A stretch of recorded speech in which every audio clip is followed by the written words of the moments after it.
Здраво и добродојдовте во ова воведно видео за култура на растенија ин витро. Во ред, да започнеме. Што значи култура на растенија? Во овој смисол се мисли на култивирање на растенија, односно израстување, односно одгледување на растенија во ин витро услови. Ин витро се преведува како во стакло. Сега некој ги си рече, па ова не е логично, како можеш да одгледуваш растенија во стакло? Сега ќе видиме неколку слики и ќе ви стане појасен концептот. Значи овде имам неколку слики кои ќе ги разгледаме со цел да добиете основен концепт за што станува збор.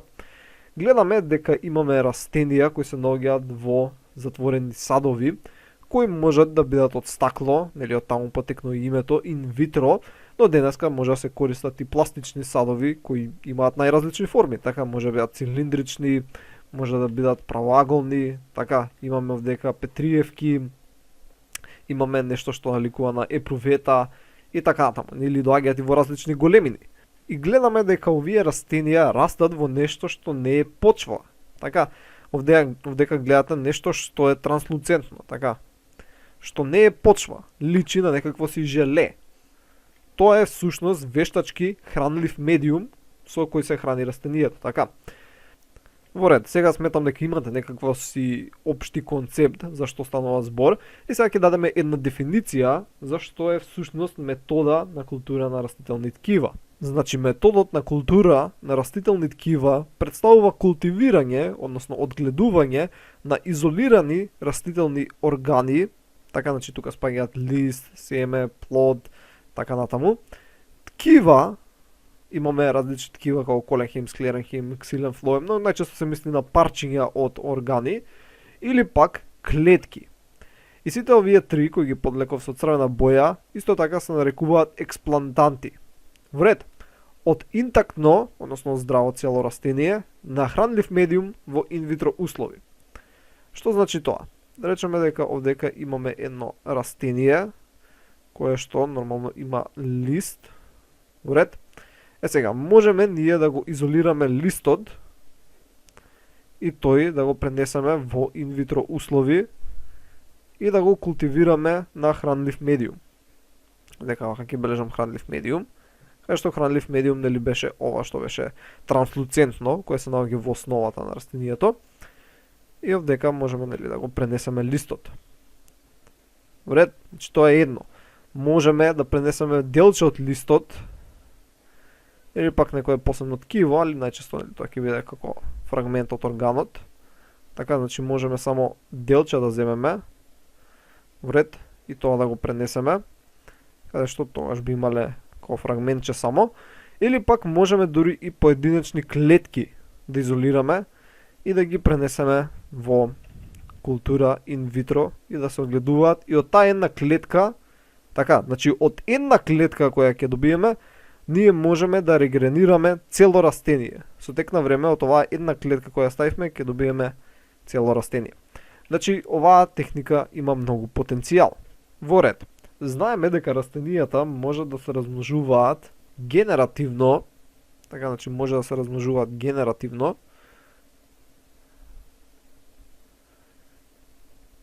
што уште се нарекува полово, односно тоа е преку ртење на семе. Така имало некој цвет, бил оплоден, се добило семе, семето било на земја и изртило и се добило ново растение. Или пак можат растенијата да се размножуваат вегетативно.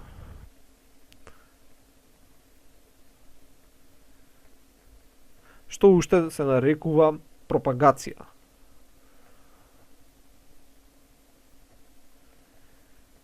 И ова се изведува всушност преку вегетативни органи, например луковици, ризоми, резници, каде што всушност може да се отсечат така мали гранки и да се постават нели во хранлив медиум или пак може да се постават нели во почва и ќе се добие ново растение. И ова нели сме го приметиле кога дома например засадуваат цвеќиња. Ќе пресече гранче од цвеќе, ќе го стави, може ќе добие ново растение или пак само од лист.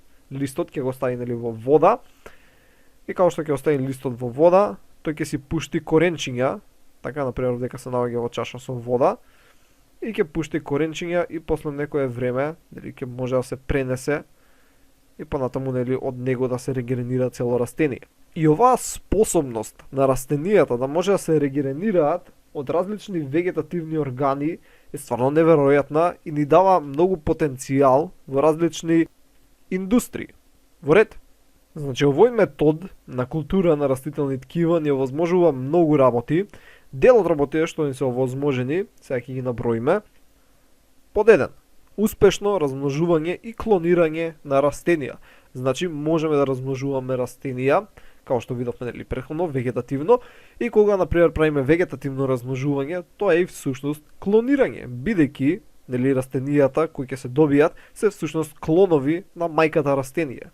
Така, нели видовме овдека, кога ќе се отстрани лист, потоа од тој лист може да добиеш цело растение, ова растение е всушност клон на мајката од која се изолирал листот, бидејќи листот е соматски клетки, во ред, и затоа немаме разлики.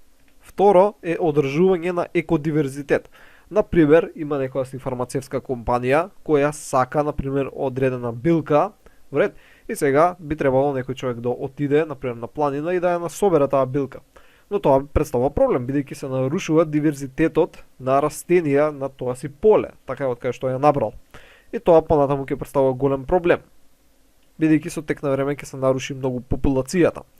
И поради тоа, овој метод на култура инвитро може тоа да го сведе на нула, бидејќи не се уништуваат популациите, нели, кои се инвиво, кои се надвор. Трето, одржување на растителен генофон. Ова е прилично битно, бидејќи, например, имаш некоја си сорта од некој си растение, која ти е многу важна, и сега, например, ти требаат 50 нови растенија. Али ти за да добиеш 50 нови растенија би ти требале 50 семки. Али тие семки би имале различен генофонд. Во ред. А ти сакаш да добиеш 50 растенија кои се клонови на ова растение, нели, кого сакаш, така што овој метод на култура на растителни ткива може да ти го овозможи тоа. Четврто, брзо производство на растенија. Едноставно не мора да чекаш цела година со цел да пораснат растенијата, нели, за да добиеш семки и така натаму. Можеш во кое било време од годината, така, без семки да добиеш нови растенија. Во ред, тоа е многу бенефитарно за огромен број индустрии, бидејќи они не може да чекаат, дојде пролет, ај сега ќе порасне ова растение. Например, зима е и сега ми треба. Во ред. Значи, ова е многу добро, брзо производство на голема количина на растенија, независно од времето на годината. Пето, продукција на секундарни метаболити. Растенијата кога се изложени на некакви си стрес фактори, они продуцираат секундарни метаболити со цел да се заштитат од истите. Тоа е постојан случај на растенијата кои се наоѓаат во надворешна средина. Овие секундарни метаболити се многу битни за фармацевската индустрија, бидејќи е многу тешко да се синтетизираат по хемиски пат во лабораторија. Поради тоа, многу повеќе се исплати да се добијат директно од растенија. Тоа значи дека ако можеш да направиш масовна продукција на овие секундарни метаболити, ќе бидеш во голем бенефит. Така што овој метод на култура на растенија не овозможува не само голема продукција на растенија, него можеме и дури да индуцираме продукција на секундарни метаболити. Така, и тоа да продуцираат секундарниот метаболит кој не е од интерес. Затоа ова е многу битно за фармацевската индустрија. И нормално постојат уште многу други бенефити. Сега само ќе набројам некои области во кои се наоѓа примена методот на култура на ткива, поточно растителни ткива. Значи, овоштарство, да имаме повеќе принос. Логично, лозарство, ова е многу битно кај винариите, да може да продуцираат повеќе вино, така со подобар квалитет, да имаат повеќе принос на грозија и така натаму. Иако они доста исто така се бават со различни квасци. Полједелство, хортикултура. Хортикултура е многу битно. Хортикултура е она растенијата кои гледате, кои изгледаат убаво, така како се чуваат во сакси и така натаму. Ова е, нели, например, се одгледуваат орхидеи, орхидеите бидејќи тешко е да ги израснеш. Методот, значи, на култура на ткива, на растителни ткива е многу битен за хортикултура, прехранбена, добро, логично, исто така фармација, кога што го спомнав со секундарните метаболити. Значи, многу е битен методот на култура на растителни ткива за фармацијата, односно фармацевската индустрија. Очигледно е да кога ќе погледнеме едно интактно растение, забележуваме повеќе различни видови органи, така например листови, цветови, корен и така натаму, но ако погледнеме подлабоко ќе видиме дека е составено од различни видови на ткива, кои пак се составени од различни видови на клетки. Вред, тоа значи дека постојат повеќе типови на растителни инвитро култури. И ги делиме на култури со неорганизирано растење и култури со организирано растење. Сега, тие кои имаат неорганизиран раст и развој, се всушност култури кои што не содржат ниту една препознатлива структура од растителниот организам. Имаат ограничен број диференцирани клетки. Значи, не личат на растението од кое потекнуваат. Во ред, и ќе видите тоа како всушност изгледа. И тука спаѓаат култура на калуси, култура на суспензија од клетки, така, нормално се мисли на растителни клетки, и култура на протопласти. И овие култури со неорганизирано растење може да содржуваат долг временски период преку субкултивирање. Така, значи можеме да ги одржуваме долг временски период така да бидат неорганизирани. Додека култури кои се со организирано растење нормално наликуваат на растенија, и такви се култура на интактни растенија. Ред, значи тоа е буквално да го земеш целото растение да го култивираш, така, значи култура на интактни растенија, култура на ембриони, тие може да бидат соматски или зиготски. Ред, значи различни видови ембриони, култура на органи. Тука спаѓаат апикални, адвентивни изданоци, меристеми, корени, антери, плодники и така натаму. Значи има многу. Или пак култура на поединечни ноди. Така, значи поединечни ноди. И сега на кратко ќе ги разгледаме сите овие типови на култури. Први се калусни култури, сега само на кратко некои работи ќе спомнеме, понатаму ќе имам видео каде што детално ќе ги разгледаме, бидејќи калусите се многу интересни. Калусите се една амфорна, неорганизирано растечка маса на клетки, која наликува на тумори. Сега, некои растителни физиолози сметаат дека е тумор, некои сметаат дека не е тумор. И главно се појавува на места на повреда на растенија, но дека гледаме, например, повредено си исеча некоја гранка или пак повредено е стеблото, ова сигурно сте го забележале, ако сте били на некој си место каде што има повеќе дрва, дали парк, шума или слично, каде што кога ќе се јави повреда, клетките на тоа место, така, значи клетките на тоа место се дедиференцираат, така, и прават една амфорна маса, која понатаму повторно ќе се диференцира овие дека нормално не се меки клетки, него тие се цврсти, така ова е веќе дрвесина, но оставаат таква како лузна. Во ред, значи кога ќе се јави повреда, се јавуваат ова калусно ткиво се јавува на место тоа повредата, создава прилично доста секундарни метаболити и заштитуваат од инфекции, така како ја затвараат раната на некој си начин. Во ред, тоа сега не не интересира толку. Едноставно нас тоа што не интересира е дека овие калуси можат да се одгледуваат во култура и можат да се користат за производство на секундарни метаболити. Во ред. И може да се субкултивираат прилично долго време и од нив може дури да се регенерира цело растение. Значи, ај вака ќе направиме. Имаш едно растение, ќе земеме лист, само лист од растение, така каде што ќе направиме повреда тука некаде и ќе почне да расте калусно ткиво. Во ред, тоа сега можеме да го одсечеме, да го ставиме во нов сад, каде што ќе го одгледуваме како калус. Во ред, значи сега тука ќе го имаме калусот. И понатаму од тој калус ние можеме, така, од тој калус можеме повторно да го регенерираме растението. Во ред. Сега, интересно е дека ако регенерираш растение од калус, може да се јави сомаклонска варијабилност. Во ред, значи може да се појави, вака ќе ближиме, сомаклонска варијабилност. Односно растението што си го добил не мора да значи дека ќе биде клон на растението од кое си го земал калусот. Значи ова е многу интересно. Значи растението кое си го регенерирал од калусот ќе биде различно од растението од кое си го земал калусот. Иако клетките кои си ги искористил се всушност соматски клетки, но бидејќи они се дедиференцираат, односно и произведуваат вакви амфорни туморовидни маси, имаат варијабилност, така, поразлични се. И има многу интересни работи со нив, ќе ги разгледаме понатаму. Иначе можеме на нив да индуцираме и создавање на некакви си организирани ткива, де ново изданоци или односно адвентивни органи или соматски ембриони, зависно какви фитохормони, сега тоа да не ви е толку битно, ќе ставиме внатре у подлогата. Тоа се налик у хумана смисла стероиди, така, значи хормони кои ги додаваш екзогено. И се нарекуваат фитохормони. Во зависност какви фитохормони ставиме, можеме да го контролираме, да го насочиме диференцирањето на калусот. Но тоа, како што реков, понатаму ќе го разгледувам. Наредно е култура на суспензија на клетки. И ова е многу интересно. Едноставно, најчесто како се прави?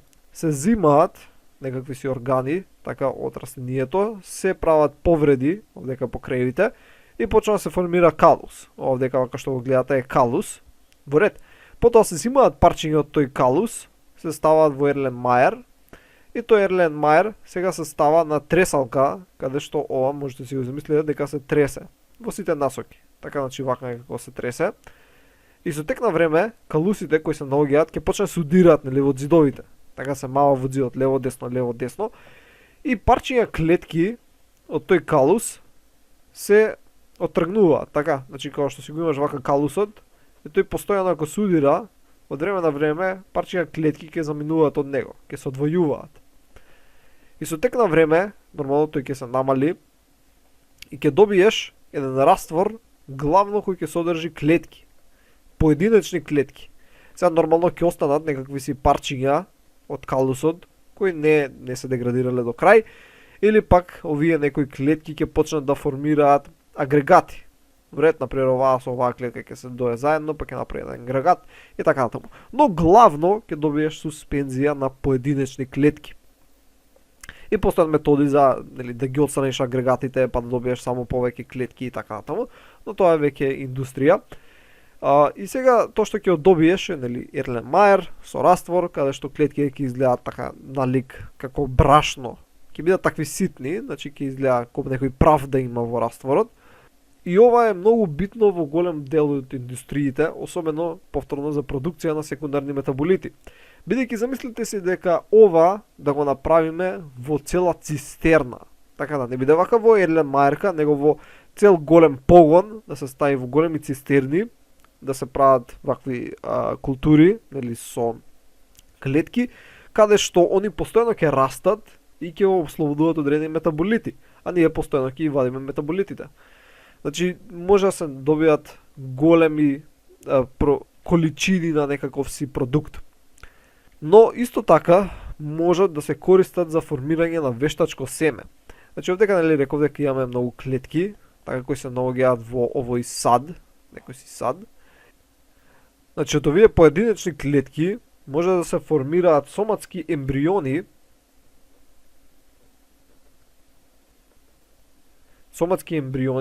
каде што тие соматски ембриони, кои исто така се нарекуваат вештачко семе, на нив им се додаваат средства за гелирање. Така што можете сега да си замислите дека овие клетки, тие средства за гелирање, сега, например, може би ставили неколку соматски такви ембриони и гелираат заедно, и ова може да се користи сега како вештачко семе.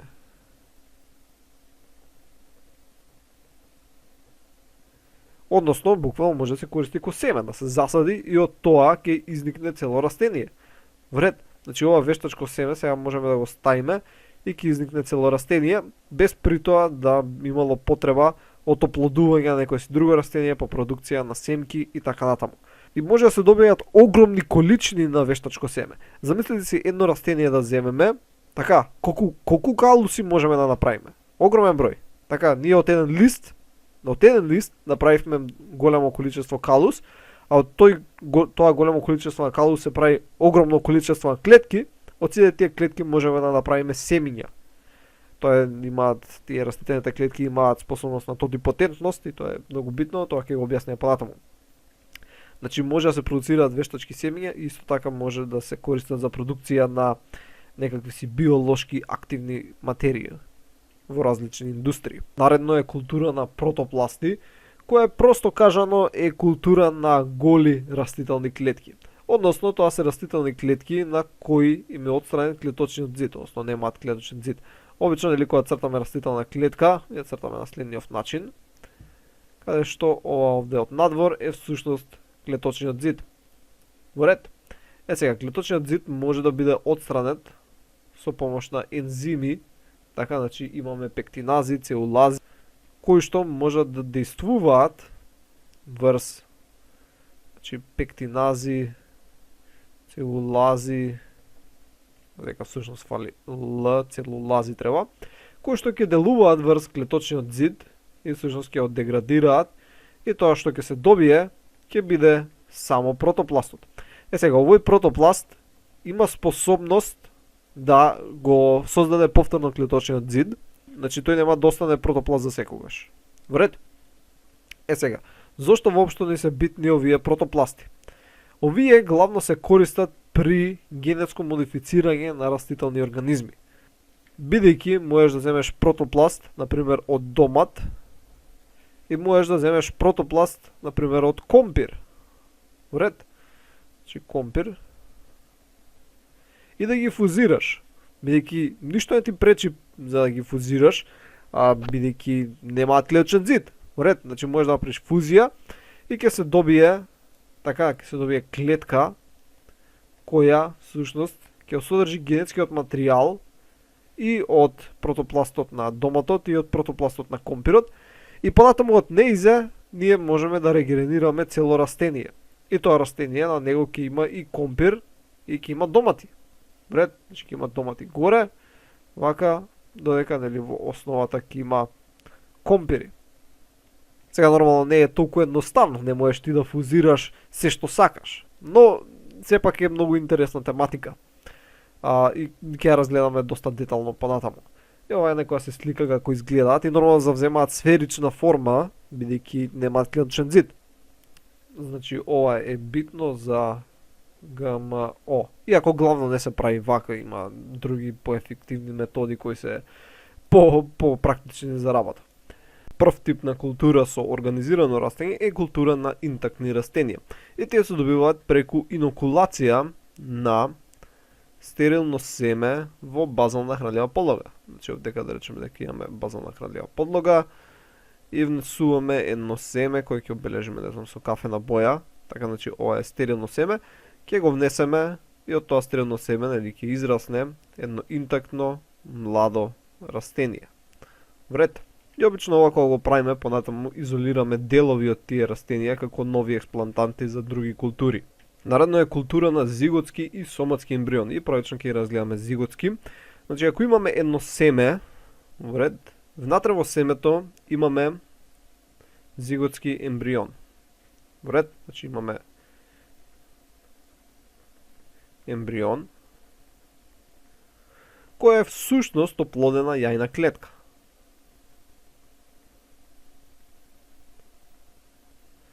Јајна клетка. Во ред. Сега, ние можеме да го отстраниме овој зиготски ембрион и да го култивираме во инвитро услови. Така, значи можеме да го земеме овој зиготски ембрион, да го отстраниме, да го ставиме во инвитро услови на хранлива подлога и од него да добиеме всушност така растение од зиготскиот ембрион. И ова е прилично корисно во голем број услови, особено за избегнување на дормантноста на семињата, бидејќи семињата главно нели во зимскиот период, они се дормантни. Нормално зависи од вид до вид, кое време ќе ртат, ама главно да речеме пролет. Вред? Иако некои ртат и покасно. Сега ние преку ова култивирање на зиготскиот ембрион можеме да избегнеме дормантноста. Во ред, значи тоа е една примена. Друга примена на зиготски ембриони за да се предизвика ртење на семиња кои сме ги добиле со вкрстување на растенија. Например, овдека со протокалова боја ќе нацртаме кое семе, кое и тоа семе нормално си има зиготски ембрион, но ова семе во природни услови многу тешко или скоро и не би ни изртало. Сега, ние сакаме да изрти и затоа ќе му го изолираме зиготскиот ембрион и ќе го култивираме, нели, во инвитро услови и ќе можеме ова семе кое природно не би изртало да изрти. И со тоа можеме да добиеме, нели, некои растенија кои сме ги добиле со вкрстување на некои растенија кои можеби природно не би дале функционално семе. Значи најчесто за семиња од хибриди, иако не мора, значи може некои семиња од растенија кои природно се среќаваат, али тешко им е да изртат и ние ќе им го лесниме процесот. Значи тоа се бенефитите на зиготска култура на зиготски ембриони. Сега да видиме соматски ембриони. Кај соматска ембриогенеза всушност добиваме развиток на ембрионални структури од растителни ткива или клетки без да имаме оплодување. Во ред. И овие соматски ембриони може да се развијат од клетките на експлантантот, тоа е директна соматска ембриогенеза, значи ако имаме еден лист, од клетките кои се всушност на листот, можеме да добиеме соматски ембриони. Јас ќе насетам како големи структури, ако не се такви. Значи можеме да добиеме соматски ембриони.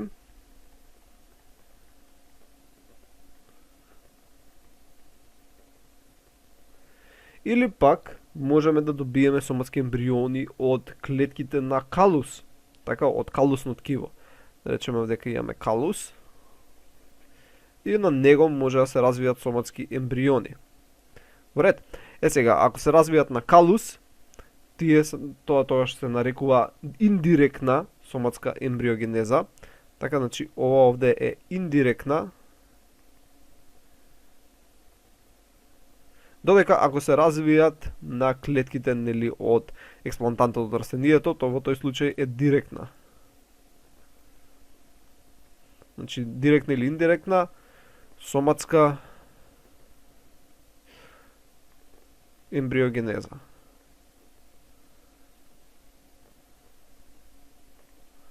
Каде што понатаму овие ембриони може да се користат за, нели, добивање на растенијето во култура. И ова прилично добро да се користи кај овие голосемените растенија, бидејќи они имаат проблеми со размножување, особено во култура инвитро, така што овие соматски ембриони можеме да ги користиме со цел да ги размножуваме. Иначе овие соматските ембриони се природна појава, они се појавуваат, нели, и во природни услови, не дека ние ги индуцираме. И ова е многу интересно, ќе го разгледаме понатаму во посебно видео. Во ред, наредно е култура на органи и прво ние пупки и изданоци. Едноставно си самото објасливо, едноставно взимаме пупки, така, од некое си растение и ги култивираме на хранлива подлога. И ова главно се користи кај хортикултура, односно тоа се главно, нели, оние цвеќењата кои гледаме, што се убави, што се купуваат, што ги чуваме на тараси и слично. Значи може да се земат пупки, се ставаат на соодветна подлога која содржи одредени фитохормони со цел да се иницира например издолжување, така, значи имаме подлога, имаме соодветни фитохормони кои ќе бежат како секоја друга боја и се ставаат пупки и од тие пупки може да се добие цело растение, односно растение и сега нова растение може да се појави и нова пупка во ред каде што таа пупка сега можеме да земеме и да култивираме и незе и на тој начин можеме многу брзо да мултиплицираме растенија. Сега само некоја терминологија што сакам да спомнам, например пупката, ако се наоѓа во пазувата на некој лист, во тој случај се нарекува аксиларна, буквално значи, нели, во пазува мишка, и тоа е нормално, таму се сретнат различни видови пупки, додека може да бидат и адвентивни. Односно тоа се пупки кои ги среќаваме на места на кои нормално не би требале да ги сретнеме. Вред. И овој термин адвентивни ќе го среќаваме постојано, например адвентивни корења и така натаму. Односно тоа се структури, ткива кои се наоѓаат на места на кои природно не би требале да бидат. Вред. И уште еден мал факт да спомнам дека можеме да култивираме, односно да израснеме цели растенија само со, например, антерите или пак плодникот од цветот. Значи можеме да отстраниме само антерии, нели, на кои ги имаме прашничките кеси и тие да ги култивираме и од нив да добиеме цело растение. Значи тоа е стварно неверојатно. Ако имаш еден цвет, веројатно че можеш да ги отстраниш антерите или пак да го отстраниш плодникот и од него да добиеш цело растение. И ова се нарекува, например, ако ги отстраниме антерите, се нарекува андрогенеза. А ако од плодникот добиеме понатаму цело растение, се нарекува гиногенеза. И така ги разгледаме понатаму подетално. Значи, култура на меристеми. Меристем е всушност нешто што наликува на стем клетки. Дори самото име нели кажува меристем. Односно ги нарекуваме матични клетки. Тие се недиференцирани, така.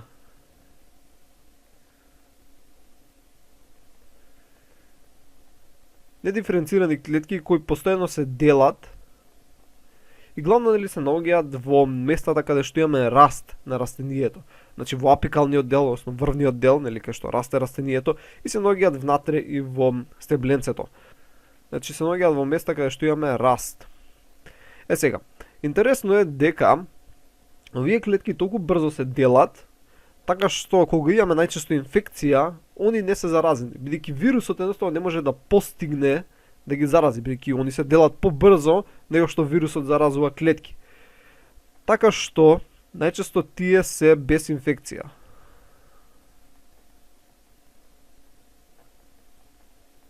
Поради тоа што многу брзо се делат. Така што ние ако отстраниме вакви меристемски клетки, во ред, значи ако имаме едно растение, така имаш едно растение и меристемски клетки, например, апикални меристемски клетки, ги отстраниме, ние од нив можеме да култивираме такви меристемски клетки и да добиеме ново растение кое ќе биде отстрането од патогени. Така, нема да биде инфицирано, бидејќи сме земале меристемски клетки и од нив сега ќе добиеме ново растение и ова растение сега ќе биде без патогени. Иако е прилично тешко да се работи со овие култури, мислам изолирањето на меристеми. Али прилично е корисно, например, ако имаш цел посев, така има некоја си плантажи големи со некоја си култура и сега например сите се заболат од некаков си вирус и ти ќе земеш меристеми од тоа растение и сега можеш да израстнеш нови растенија кои се без вирусот. И сега можеш тие да однесат и сега да ги засадат. И има и некои други апликации. Но во ред, идеме на наредното. И последно е култура на поединечни нодии, што е прилично само објаснливо, едноставно само треба да знаете што е нодија. Едноставно тие се како коленца, вака кои се наоѓаат помеѓу интернодии. Сигурно сте ги приметиле кај голем број растенија, например најприметно дека например кај бамбусот или пак трска, ги гледате. Така местата. Океј, значи растенијата така растат во делчиња, интернодии и едноставно може да се изолираат само нодиите и од нив да се добијат цели растенија. И ова е корисно нели кај некои растителни видови. И овдека само на крај да спомнем некои бенефити во науката, може да служат за истражување на биохемија, на молекуларна биологија, растителна физиологија, генетика, истражување на секундарен метаболизам и така натаму. Значи може да се прават многу истражувања, бидејќи можеме басно да добиваме растенија, да ги вкрстуваме на какви сакаме начини, така што може да добиваме многу знаење. А во индустријата, иако има големи бенефити, значи е многу тешко да се започне, не може ти дома да го правиш ако сакаш, бидејќи ти треба прилично големи средства цел да организираш се тоа, бидејќи ти требаат микроклиматски комори, ти треба простор, ти требаат стерилни кабинети, ламинари, ти треба хранливи подлоги и така натаму.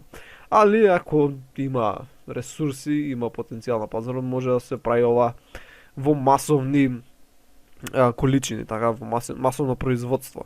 Гледаме тука, може би да само неверојатно колку може да се произведе и нормално тука ќе се произведат растенија, кои понатаму вие нормално ќе треба ти утегла они нема секогаш да растат, ќе треба да ги унаводници навикнеш на природни услови, така што они ќе бидат пренесени во саксија и така натаму. Но добро, тоа беше главно се за ова видео, се надам дека научивте нешто ново. И уште само сакав да спомнам дека вегетативното размножување, дали што спомнавме пропагација, во инвитро услови кога го правиме се нарекува микропропагација. Значи вегетативно нормално си е пропагација, али ако го правиме во инвитро услови, во тој случај се нарекува микропропагација. И овој термин ќе го спомнуваме постојано, затоа е битно да го спомнам. Значи вегетативно инвитро е микропропагација, иначе пропагација. И тоа беше главно се за овој видео, се намекнучив тешто ново и ќе се видиме во наредното видео. Довидување.